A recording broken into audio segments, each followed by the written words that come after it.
The scripture today is James 1:16 through 27. Do not be deceived, my beloved brothers and sisters. Every generous act of giving with every perfect gift is from above, coming down from the Father of lights, with whom there is no variation or shadow due to change. In fulfillment of his own purpose, he gave birth to us by the word of truth, so that we would become a kind of first fruits of his creatures. You must understand this, my beloved brothers and sisters. Let everyone be quick to listen, slow to speak, and slow to anger. For human anger does not produce God's righteousness. Therefore, rid yourselves of all sordidness and rank growth of wickedness, and welcome with meekness the implanted word that has the power to save your souls. But be doers of the word, and not merely hearers who deceive themselves. For if any are hearers of the word and not doers, they are like those who look at themselves in a mirror. For they look at themselves and, on going away, immediately forget what they have seen. But those who look into the perfect law, the law of liberty, and persevere, being not hearers who forget, but doers who act, they will be blessed in their doing. If any think they are religious, and do not bridle their tongues, but deceive their hearts, their religion is worthless. Religion that is pure and undefiled before God, the Father, is this: to care for orphans and widows in their distress, and to keep oneself unstained by the world. May God add a blessing to the reading, hearing, and understanding of the scripture. Thanks be to God. Yeah, there's a theme there. Week 2 today of 4 weeks in the little letter we know as James. So if you're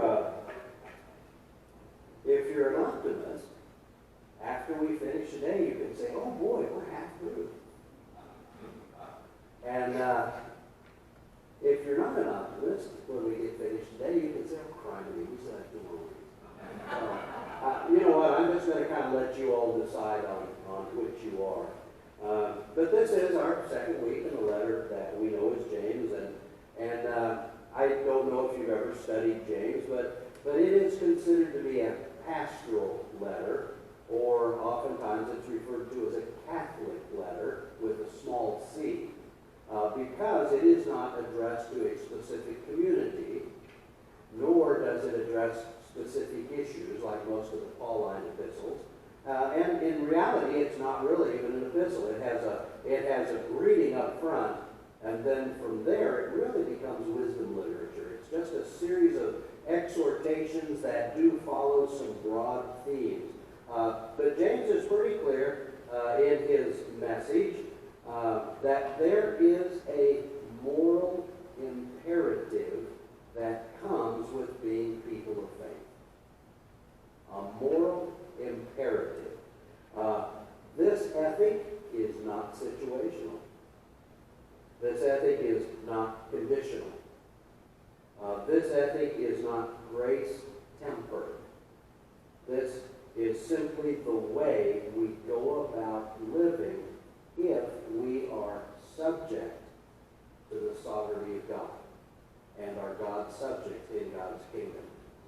And so consequently, what we read in James, on the one hand, is pretty instructive, but on the other hand, it's kind of pretty tough.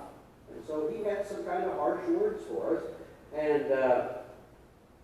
And so today we're going to move on into the tail end of the first chapter. If you remember last week, we talked about 2 main themes. The first was testing. The second was temptation. And one of the things we talked about was certainly in James' day, in what we would know as the Greco-Roman culture, testing was not a bad thing. Testing was the way that you knew how you were progressing. Testing was one of the ways you knew if you were strengthening.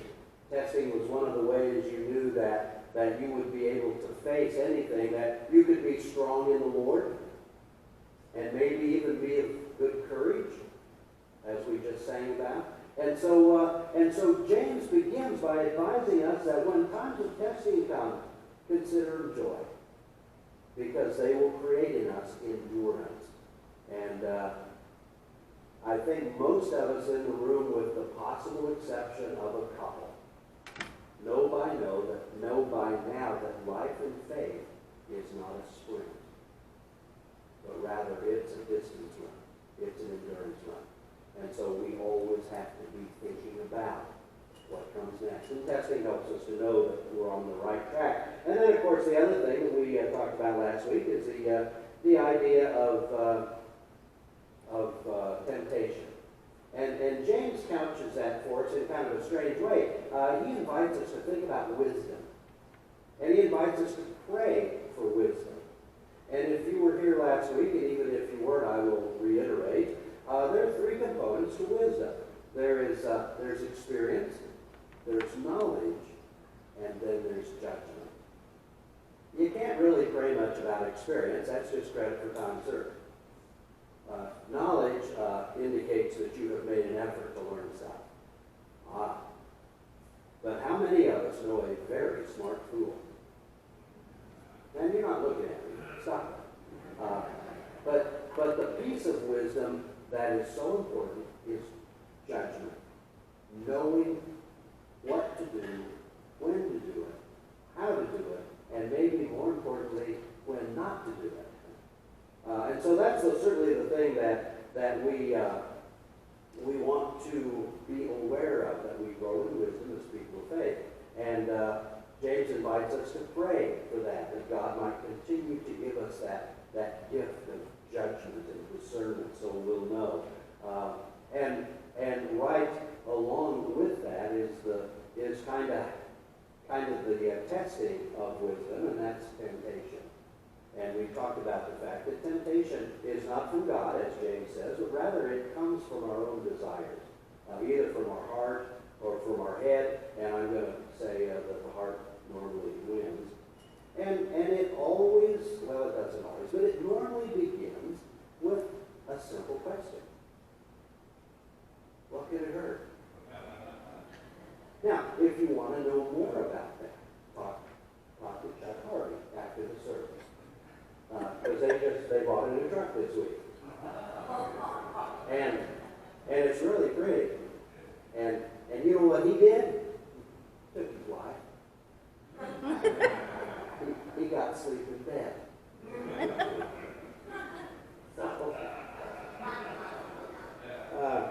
So oftentimes, just with the simple question that we ask ourselves in here, what can it hurt? We are off in races. And one thing leads to another, which leads to another, which leads to another. And James said to be aware of all of that. So we move on today, and we're going to kind of finish the first chapter today. And if you paid attention when Joan was reading for us the text for today, it's almost frenetic. I mean, it's da-da, da-da, da-da, da-da. And James is really pulling a lot of pieces into it that he puts together. And there's a blessing, then there's a couple of admonishments, and then there are a couple of exhortations, all in the span of these 14 verses. So we're just going to kind of take a look at those as they come and see if there's anything for us to learn. The first thing that James talks about that we read today is this idea of gifts. That every gift that comes to us from God. And that is for us to be mindful of our relationship with God. God is creator, we are creature. And there is, if we are part of that kingdom of heaven and God is sovereign, then there is very definitely a hierarchy within that kingdom. Now, I don't know if you happen to notice it because it's just kind of a little parenthetical phrase that James throws in. He describes God as being a God of lights. Did anybody pick that up? That's just kind of weird, but it talks about James' understanding of the Greek world.